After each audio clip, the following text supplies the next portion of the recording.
Hi, fiber seekers. Welcome to this chapter of learning about understanding CFC, or how we call it, continuous fiber co-extrusion. So our printer basically comes with a printhead with two hot ends.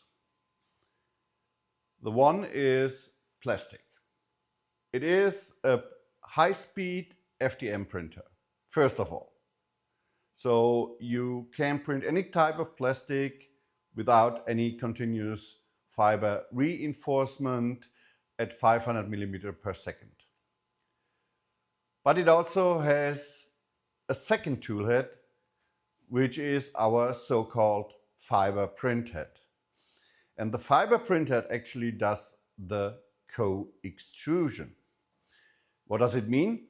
Well, we have continuous fiber going through this nozzle and get heated up, and then we add plastic on top of it and co-extrude continuous fiber plus plastic onto the part. So here you can see a little video how this works. On the left side you see our continuous fiber printhead and how it is laying down the fibers. On the right side, it's a high-speed plastic printhead. Since we mix two materials together in one print, you want to make sure that the material is from the same family. So if you use PLA for printing the matrix or plastic material, you may want to use PLA as well on the continuous fiber printhead, which makes perfect sense. So actually, if we look at it from a more technical standpoint, co-extrusion also does a few other things. The point here is that we basically, when we put the fiber through, we bend it by 90 degrees at the tip of the nozzle. And I try to explain it here with the spaghetti, which breaks pretty easy. Same behavior as continuous fiber.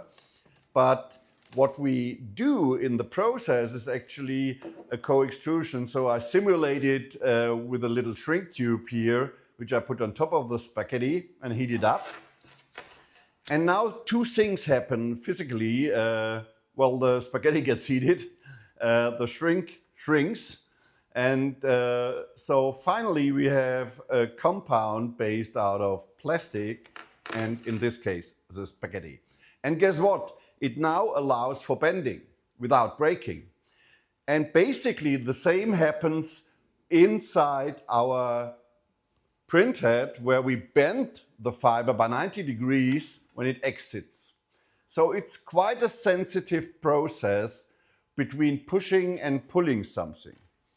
And this also explains the differences in printing speed. So when it starts now, it prints a few small corners on the right side of the part,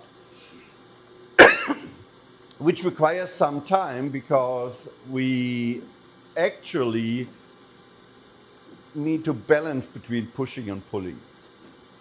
On the left side of the part, it enters a straight line, and you can see quite obviously that we can speed up the process of fiber laydown significantly. This is more for a technical explanation, and I have a schematic drawing of this as well, just of the composite printhead, in a sense, where you can see that we feed the continuous fiber, where you can see that we feed the plastic, we heat it up together, and we co-extrude it to the print bed. And quite obviously, there is a cutter involved, since from time to time we need to cut the fiber. And this also, to some extent, at least, explains the need for our rocket slicer, because the rocket slicer needs also to invoke the cutting of the fiber. And it also needs to make sure that this cut area is not always at the same place layer by layer. So it switches the cutting layer by layer to make sure you not introduce a weak point into the part by simply cutting it always at the same position. So that's it for now. I hope this helps a little bit and explains a little bit. If you want to take a little quiz on top of this, please grab your phone, scan the code, and compete like a pro.